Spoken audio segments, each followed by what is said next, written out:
Welcome to the Holeinthewall Business Podcast with Bill and James. I'm James Groves, and along with my business partner, Bill Dement, we want to share our journey as small business owners with you.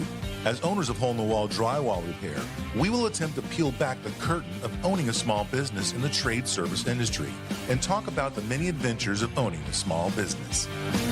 Hey, Bill. James, how's it going this morning? It is good. It's been a busy day already, but I'm glad we got a chance to kind of hook up and talk about some cool things here. It feels like a minute since we've done a podcast. Yeah, I had to take a couple weeks off. I had some surgery, and so we were able to load a few up, but we missed a week, so we're back in the saddle again. I'm happy. And I like today's topic, too. This is something that I think I was kind of thinking about this stuff really at the inception of Holeinthewall Drywall Repair with, literally trying to bring a level of professionalism to an industry that's just largely devoid of it. Yeah. And the whole reasoning was that, customers would really appreciate that. If I go to a homeowner and I act professionally, I act differently. Mm-hmm. And so we've been talking about it for 15 years anyway. Well, we mentioned multiple times that you're going to have the brand whether you create one or not. But what is it, the term we always use, by design or by default? By design or default, you've got a brand. Yeah, it's true. And so obviously you spend time in your business developing your brand, and you spend time making sure that you have something good, but then you need to figure out how to become the go-to person for your whatever particular niche your business is in your community and in your city. Yeah. We're going to be talking about some of that stuff today, and just delineating some of the differences, because there is a really big difference between, in our case, just being a drywall company and being the drywall company, which is what we've always tried to be in Orlando, and largely that's we've been successful in accomplishing. Yeah, and for us, people don't necessarily need us. We're not selling something that people use every day, that they need all the time, but we're really big on what we like to call top of mind marketing here at Holeinthewall. And so when you need us, you have seen our brand around, you maybe heard about us, and then we become top of the mind. Even if you forget who we are, then you Google drywall repair, and all of a sudden you see Holeinthewall, you go, oh yeah, I know those guys, right? So being that top of the mind is different than being one of many, because you're really right there on top. Well, and it's the first element in making sure that everything about us and everything we do elicits a warm and fuzzy, because that's where the phone rings and we get business. Yep. When you have people in your community, in your town, wherever you are, and no matter what you do, whether it's drywall repair or whether you're a realtor or you're a plumber or, HVAC roofer, or you make cupcakes, whatever it is, you want to be the first name that kind of rolls off the tip of their tongue, right? And so, there's no better feeling, than being top dog there. Yeah. You're the first one, and so often the only one that people even think of. They may not even know another company that does what you do. Yeah. Why would they need you if they trust you already? Yeah. Here. Yeah.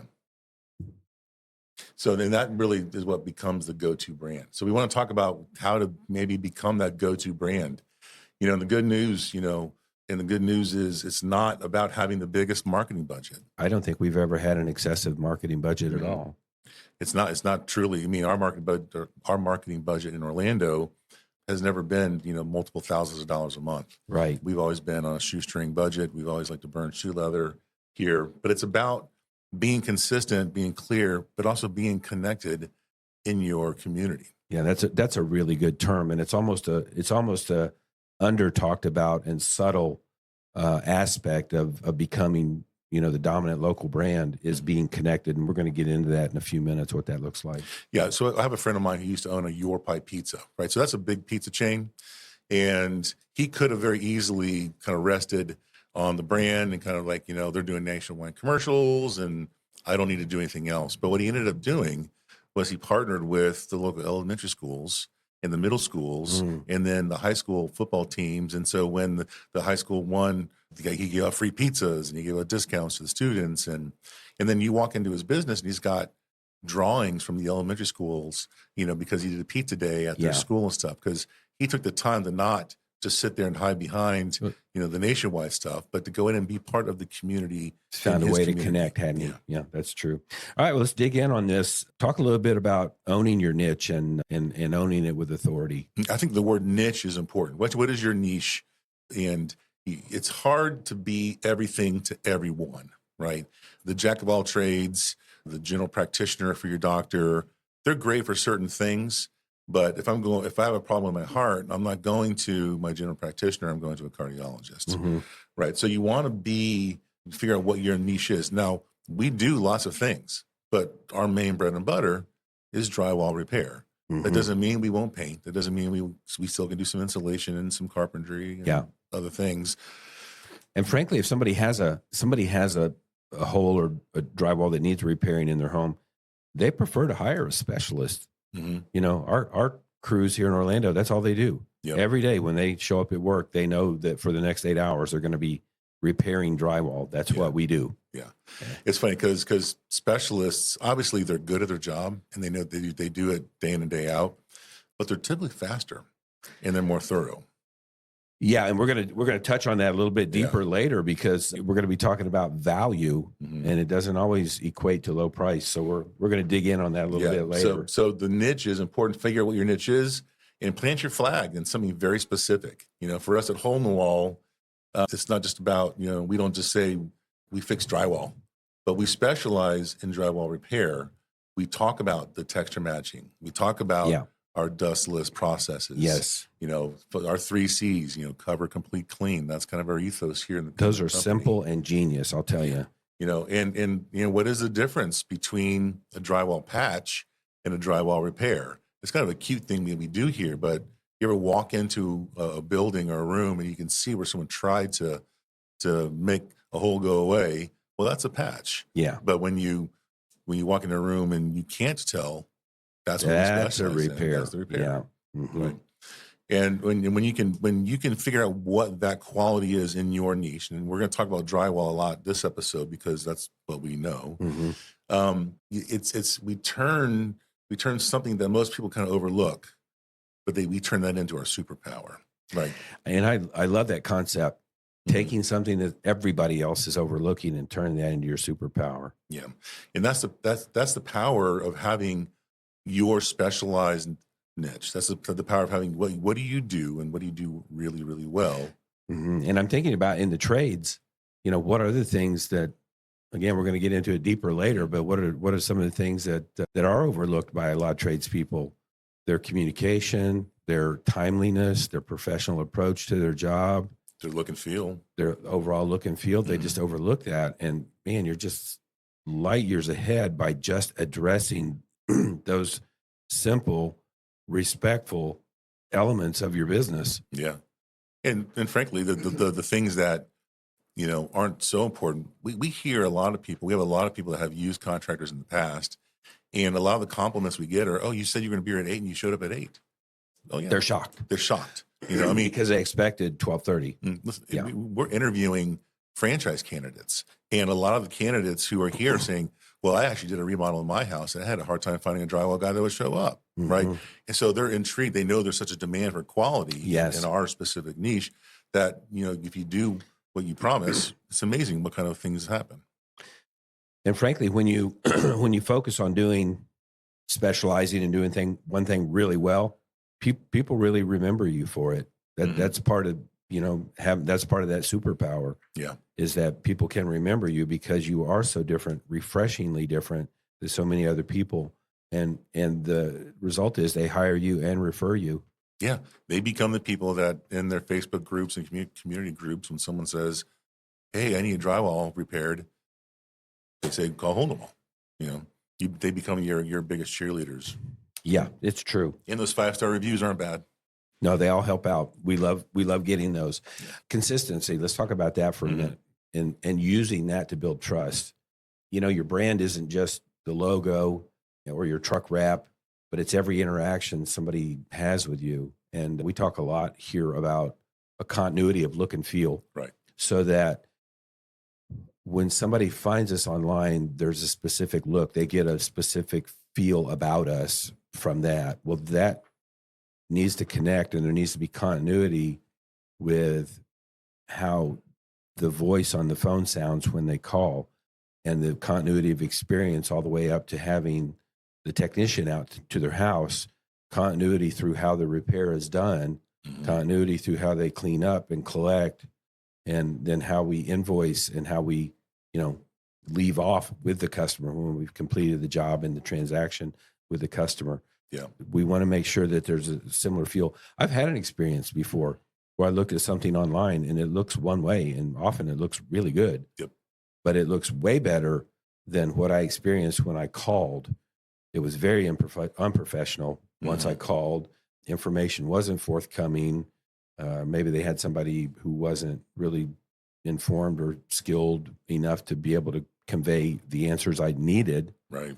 So there's a breakdown in that continuity, and that just destroys trust. You know that disappointment you feel when you see a commercial for a big juicy hamburger, or you look at the menu and the picture of the food looks so amazing, and then it shows up on your plate and you're like going, hey, did you go next door and buy that? That's how you promised me. that doesn't look the same. Yeah, there's a disconnect there. Yeah. The thing is, when people know what to expect, and that's what you're pitching when you're, with your online presence and your marketing materials, here's what you can expect. And then you deliver it. Oh boy. And it creates a brand people can trust. Yeah. So you have the same tone, whether it's in your uniforms and your logoed vehicles. Maybe it's just the tone of your emails, in your text and your ads. Those are all things that people pay attention to. And they're really the things that you don't realize are that important, but they really are. And if you do them with intention, it pays off. Mm-hmm. The same attention to detail in every job, whether it's worth $200 or $2,000. Oh, every size job has to have equal value. That's what builds your reputation. That's what builds you that referral network of people who want to keep referring you. Yeah. Well, building trust. And trust is what makes them call you instead of Googling somebody else. Absolutely. Yeah. For sure. We also talk a lot about just being visible, when it matters. And let's dig in on that a little bit. You don't have to be all things to all people. Yeah. You can't be everywhere, but you want to be selective about where you're showing up. Yeah. We talk a lot about in our marketing that you have a real estate online presence. That's your real estate for you to own. And so does that mean have you done everything you can to make sure that your Google profile is set up properly, that it has the right pictures, it has the right information, your hours of service are available to you? Do you have a good social media presence? Are you on multiple platforms that can allow you to get reviews? Right. I mean, like we're on obviously Google, but not everyone uses Google. So do you have to be on Facebook and Yahoo and Yelp and Better Business Bureau and Angie Leads for us, things like that? Because when someone looks up, when you have your Alexa, who's the best drywall company, she's not just Googling you. She's looking at all things possible. Mm-hmm. And that's important to do. But there's definitely markets that you can hit for your audience. Like, who is your audience, right? So figure who your audience is. For us, we've got two. We've got the business to customer, the B2C, and then we've got the business to business. And really, our marketing is different for each one. Right. And we market in slightly different ways. Mm-hmm. Not just that the market's different, but how you approach them. I know I wouldn't expect to find a homeowner, although it's happened. But on LinkedIn, that's primarily a business to business connection. Mm-hmm. That's a Facebook for business people. Yeah. So when you have the B2C, the customer who's, we'll call her, and in this company, we call her Helen, the homeowner. She's Googling drywall repair. Right. And she's looking for reviews. My wife will not go out to eat at a restaurant if it's got no less than 500 reviews and they all got to be 4 to 5 stars, right? Oh. So people are looking at those reviews, they're important, but they're also going to other platforms like Nextdoor. Yeah. That's a community platform. Or I know I'm in multiple, but my Facebook community group for my neighborhood, people are always asking for, I need a babysitter, need lawn care, whatever. And those platforms are great places for us to show up at. And a lot of times we can't place ads there, but what we can do is build trust with the community so then they sell for us in those I'll areas. say that's something that you do quite well. Mm-hmm. I know that you're in a lot of multiple Facebook groups. Yeah. And you actually contribute. So you're engaging on those. I don't do that quite as much as you do. Mm-hmm. I don't enjoy it, although for business reasons I do. Right. but you like the interaction, and because you're on there, you're showing up. Who is it? Somebody we interviewed recently. Yes, Mm-hmm. Wes Robbins. He said, and I love it: show up and keep showing up. Right. Because if you don't, remember what he said? They'll forget you. No one will remember you. And they won't even notice you didn't show up. So you just have to show up and keep showing up. And that's really important for your business to business relationships too, right? Because you're meeting the business relationships. You're on LinkedIn, right? You're doing trade shows. You're going to trades groups like we're in GOBA, the Greater Orlando Business Association, Builders Association. You become members of your local Chamber of Commerce. I mean, this month on the 21st, we have a business expo that we have a very large presence in because we know the value of being there for our chamber. And those are great. And listen, we're going to hit both customers and businesses alike, but you find other businesses that you can work with. So a lot of times we go to these big events, and sure, we're talking to people who come to the table, but I'm going to other booths that I know that I can help them, partner with them, or vice versa. And so then you become a resource for them because you can be the solution to whatever problem them or their customers may have. And then, of course, for us, we're members of a BNI chapter.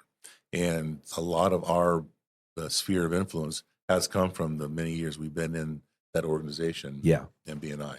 Yeah. So, but the reality is show your face. You can't just sit at home or behind your desk or in a truck and not get out there. Well, and once you're in those groups, we like to talk about this a lot, but if you're going to go networking, go have a plan. Mm-hmm. Okay. You're not just going because there's an event and you're just going to go show up and have a couple of snacks. Yeah. Was at an event yesterday, and on the way over, Mike went with me and we're talking about it. What do you think we can get out of this event? I don't know. There's going to be 50 or 60 people there. Do you think we can have 50 or 60 really quality conversations? Mm-hmm. Yeah, probably not. Right. How many could we get? 3 or 4? Yeah. What about if we made 1, 2 good connections? Really good connections. Mm-hmm. And so I like this phrase. I'm not new. It's not unique to me, but I love it. It's called networking, not net loafing. Right. So have a plan when you go work the plan, and you'll get so much more out of your networking. And we did. That's exactly what we did yesterday. I came out of there with only 3 business cards. Right. And all 3 of them are people I feel like I just want to follow up with this person. And for sure, one of them is going to be a really good connection for us. Yeah. And when you go to the events, you can be a wallflower, right? You can be someone that's going to sit back with your food plate and your drink in your hand and only address people who walk up to you. Yeah. Or you can be engaged, right? And if you go, I know we've got a good friend, Sean Light, and he goes, like, I've got an event tonight I'm going to.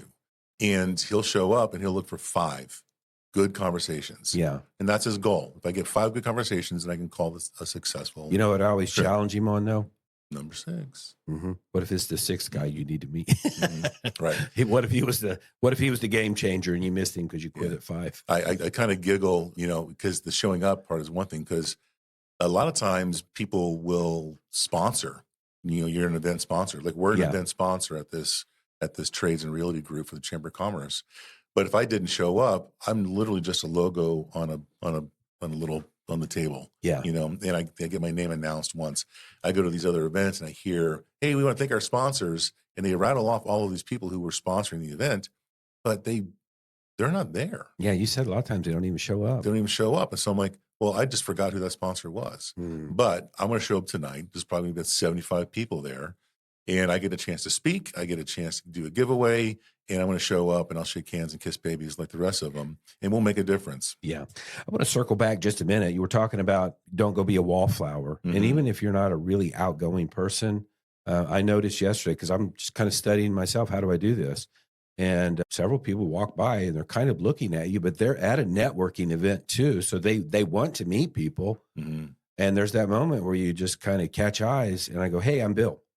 Put my hand out. It's just that. Oh, I'm Mike.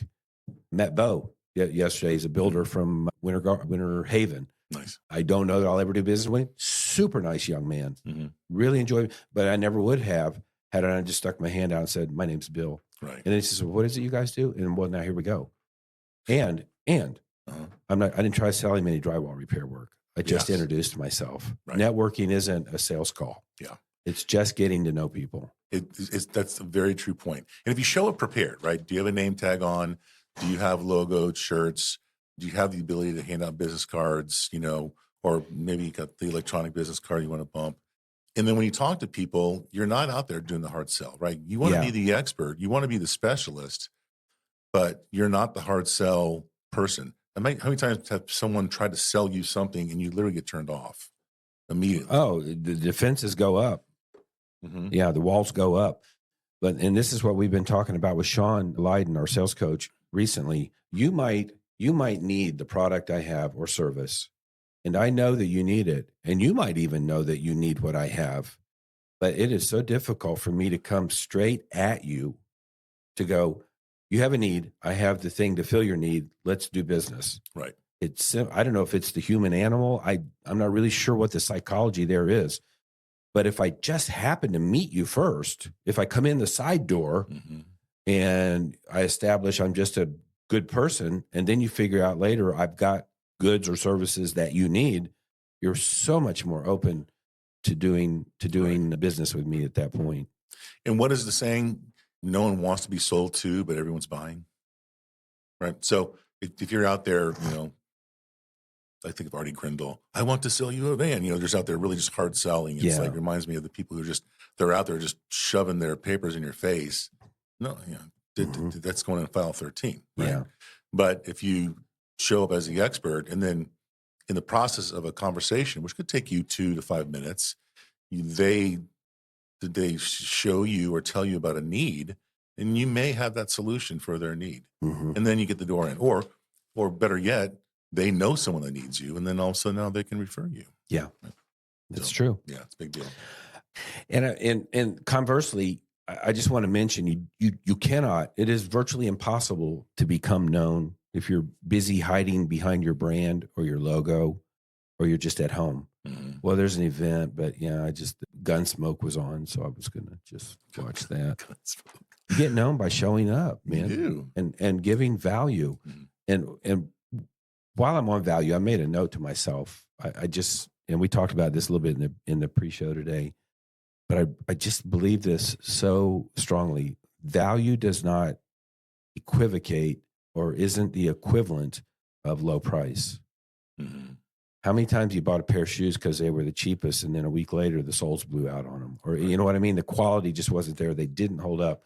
And then long before I would have replaced that shoe, had I bought a quality brand, I'm now buying a second pair. Well, did I really save any money?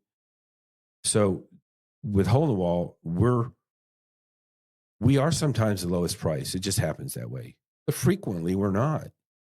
But that's not what we're selling. We're selling value. And in my mind, the value you're getting is our level of communication, our level of professionalism, our look and feel, our cleanliness, How isn't it a value to you if you pay a little more money, but I actually show up when I've scheduled you? Isn't it a value to you if I haven't wasted your entire morning? I just come in and do the job quickly. And we touched on that earlier. I'm watching my 20-year-old, and he wonders why the general manager in Orlando schedules him for 6 to 8 hours to do this job when he can do it in 4. Well, he can do it in 4 because he does it every day, and he's really efficient at it. Right. And don't you think that your reputation is valuable? When you hire someone that's got a good reputation, that's a good value. Because there's so many 5-star reviews on Google, and they were referred by someone you trust. Yeah. That reputation is valuable. Yeah, it's true. So let's talk about making it easy to talk about you. What do you got there? Yeah, we want to make it easy for people to refer you, because the best marketing is word of mouth. We have a thing here at our organization that we've got the 3 pillars of marketing. And, the first pillar is that's your online presence. That's your real estate online that you have to own, and you got to make it look good, right? But that's only about 1/3 of our business comes from that here. The other parts that comes from when you're out there meeting people and you're showing them who you are. We call it burning shoe leather. There was a podcast a few months back on that as well. And you want to give them something to talk about. right? So whether it's in your presentation, whether it's in your literature, whether it's in a giveaway that you're doing, or they just have seen the quality of your work and they just Right. can't help but, talk about you. People need something to talk about. And literally, they need a catchphrase. They need a slogan. Give them something to say when they hear a trigger word from a friend of theirs. What do they say? Is it something, a memorable phrase? I know in the old days, we were trying to find our catchphrase. We were just trying to, what we put on our business cards. We had Yeah. a ton of them, but Yeah. let me see if I can remember a couple of them. Fix that hole in your wall without putting a hole in your wallet. I always liked Right. that one. It was great. It was just too big. It's a little wordy, but it's a great idea. It's not just a hole in the wall; it's a hole in your home. It is that. Right. We now do one now, especially with franchising. We don't patch, we repair. Yeah. And love your walls again. Yeah. And then so now our trademark catchphrase is love your walls Love your again. walls again. Right. So give them something to say when they want to refer you. Oh, you can't believe what they did. They're amazing. Make it easy for customers to brag on you. Make it easy for them. Give them a reason to brag on you. Yes. Yeah. So, and it's important to because that referral becomes easy. It also means that give them an easy way to get past your business card, whether it's a QR code or you make it like for us, it's easy. Go to holeinthewall.com, right? Yeah. If you forget everything about us, you still know our name is Hole in the Wall, holeinthewall.com. Yeah. We're easy to find, right? Yeah. And give them a reason to. Absolutely. Okay, they did such a nice job in my home. They covered up before they started the work. They did such a nice job on the repair itself, and they cleaned up. That really is almost unique in contracting to the point that just taking those 3 simple steps will make you stand out from the crowd. Mm-hmm. It's so true. And so as we kind of wind down, it's really important to remember that we are in this community and we want to make sure that we're not just taking from this community. We want to be involved. We want to give back. Yeah, we want sure. to participate in the community. I got to giggle. We're going to be opening up a new location for our franchise up in the northwest part of Florida, the Destin area. Yeah. And I was talking with Will, our new owner, and his wife, and they were talking, and she's like, "Well, you're going to get a banner on the sports field, right? Because they want to be involved in their community. They're going to sponsor whatever sports team they have in their community. Yes, up there. So so not only are obviously you have a banner up and people can see you, but you're giving back. You want your logo is going to be on their jersey. Yep. For us, your children were in the arts. Oh, they were music, theater, they were big in that. So we'd sponsor and get a little ad in their bulletin and stuff. But you want to be that company in your town that's sponsoring your local teams. You're volunteering. That maybe Habitat for Humanity or a soup kitchen or whatever it is. And you're wearing a logoed shirt and but you want to be someone that they know you're not just taking from the community, but you're giving back to the community. Yeah, no, it's true. I say the word community a lot because like we're in Orlando, but you live in Conway. Yeah. I live in St. Cloud. I'm near Lake Nona. And so when we're selling these territories and these for our franchisees, they're buying into Holeinthewall, but they're there to benefit their community. A lot of the conversations we have with our candidates is, I've tried to hire somebody and I can't find someone good. That's how they saw the need in the first place. Yeah. So they see the need in their community. So now they become that resource in their community. Yeah. Yeah. Very true. But do what fits your value. If you're not churchy, fine. But if you are churchy, maybe plug in at your local community church. So true. Well, there are a lot of ways to plug into your local community, but if you have a mindset of doing that, if you're proactive about looking for it, I know over time we did. One time we had a crew that went and worked with Habitat for Humanity. Do you remember that? We volunteered there was a Gold Star mother. Yep. Remember that? We did volunteer work for her. And it was very rewarding. Yeah. Heartwarming, honestly, to be able to, and it was a privilege to be able to do those things. Yeah. If you follow, it's just 5 basic things we talked about, but you get that. Multiple times I talk to people and they go, "Oh, I see your trucks everywhere." I have people who text me pictures of our trucks. We call it in the wild, and I'll give it over to Trish for our marketing and, hole in the wall in the wild. But I see these guys everywhere. Yeah. Like for us, it's, oh, hold on. Well, that's a great name. You know, it's important that you have that connection.